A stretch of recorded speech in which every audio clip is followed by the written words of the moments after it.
അധ്യാപകർക്ക് ഇപ്പോൾ professional training കിട്ടുന്നുണ്ടാവും. ഈ കൗമാരപ്രായത്തിലുള്ള കുട്ടികളെ അവരുമായി ഇടപെടുന്നത് കൂടുതലും സംഭവിക്കുന്നത് ഹൈസ്കൂളുകളിലും ഹയർ സെക്കൻഡറി അധ്യാപകർക്കുമാണ്.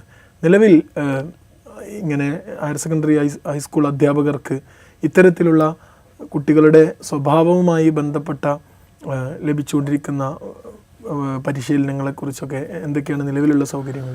പ്രീ ടീച്ചിങ്, അതായത് സർവീസിൽ കയറുന്നതിൻ്റെ മുൻപത്തെ ഒരു കോഴ്സാണ് BEd അല്ലെങ്കിൽ DLEd എന്ന് പറയുന്നത്. അത് പെഡഗോജി എന്ന് പറയുന്ന ഒരു കൺസെപ്റ്റിൽ നിന്നുകൊണ്ടാണ് അതിൻ്റെ ട്രെയിനിങ് കൊടുക്കുന്നത്.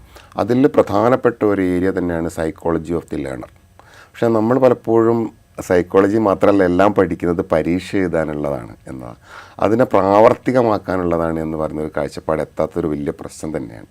അപ്പോൾ സ്വാഭാവികമായും ഇങ്ങനെ തിരിച്ചറിഞ്ഞ ഒരുപാട് അധ്യാപകർ ഇപ്പോൾ സോഷ്യൽ മീഡിയ തന്നെ നിങ്ങൾ നോക്കിയാൽ കാണാം, ആ കുട്ടിയെ സപ്പോർട്ട് ചെയ്തുകൊണ്ടുള്ള ധാരാളം പോസ്റ്റുകൾ അധ്യാപകരുടെ ഭാഗത്ത് തന്നെ വരുന്നുണ്ട്. അങ്ങനെ തിരിച്ചറിയുന്ന അധ്യാപകരെ സംബന്ധിച്ചിടത്തോളം ഈ കുട്ടിയെ പ്രതിയെ കാണുന്നേ ഇല്ല എന്നാണ് എൻ്റെ അർത്ഥം.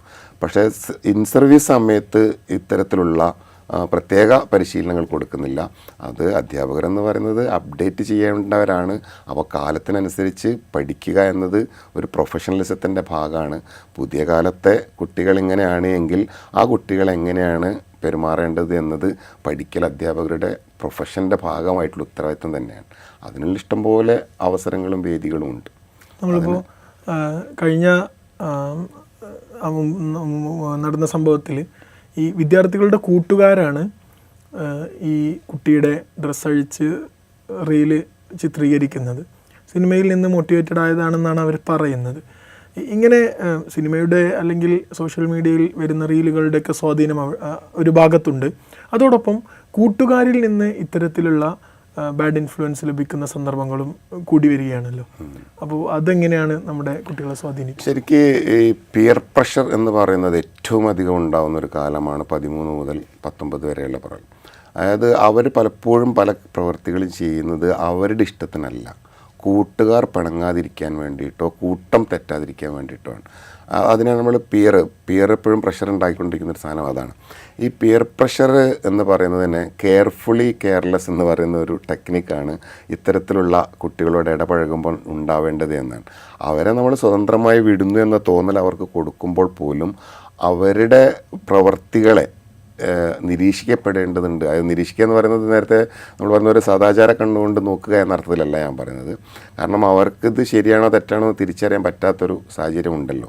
അപ്പോൾ സ്വാഭാവികമായും അവർ സ്വതന്ത്രരായിട്ട് ജീവിക്കുന്നു എന്ന ബോധം അവരുണ്ടാക്കുകയും അതാണ് കെയർഫുള്ളി കെയർലെസ് എന്ന് പറയുന്ന ഒരു കെയർലെസ് ആയിട്ടാണ് നമ്മൾ വിടുന്നെങ്കിൽ തോന്നുമ്പോൾ പോലും അതിലൊരു കെയർ ഉണ്ടാവുക എന്ന്. അപ്പോൾ ആ ഒരു കെയർ 19 വയസ്സ് വരെ തീർച്ചയായും, ഇപ്പോൾ എമർജിങ് അഡൾട്ട് എന്നാണ് പറയുന്നത് 21 വയസ്സ് വരെ. കാരണം ഈ പറയുന്ന പലതരത്തിലുള്ള മയക്കുമരുന്നാവട്ടെ, മദ്യപാനാവട്ടെ, പുകവലിയാവട്ടെ, അതൊക്കെ സ്റ്റാർട്ട് ചെയ്യുന്നൊരു പ്രായം 21 വയസ്സിന് മുൻപേ ആയിരിക്കും. അപ്പോൾ അതിനുള്ള അവസരം കിട്ടുക, കൂട്ടത്തിലുള്ളവരൊക്കെ അത് ചെയ്യുക എന്ന് പറയുമ്പോൾ സ്വാഭാവികമായും അത്തരത്തിലുള്ളൊരു മേഖലയിലേക്ക് നീങ്ങിപ്പോകും. അത് അവസരങ്ങളെ കെയർലെസ് ആണ് എന്ന് തോന്നുമ്പോൾ പോലും കെയർഫുള്ളായിട്ടേ കൊടുക്കാൻ പറ്റുള്ളൂ. അവിടെ 2 പേരും പിൻവാങ്ങിക്കഴിഞ്ഞാൽ അടുത്തൊരു സൊസൈറ്റി ഒരു പക്ഷേ നമ്മൾ പോലും പ്രതീക്ഷിക്കാത്ത ആൻറ്റി സോഷ്യൽ സൊസൈറ്റിയാവും, പാരൻറ്റും ടീച്ചറും. അവിടെ അവർ 2 പേരും കെയർലെസ് ആണെന്ന് കുട്ടികൾ വിചാരിക്കുമ്പോഴും കെയർഫുള്ളി ആയിട്ട് മുന്നോട്ട് പോയാൽ മതിയാവുള്ളൂ.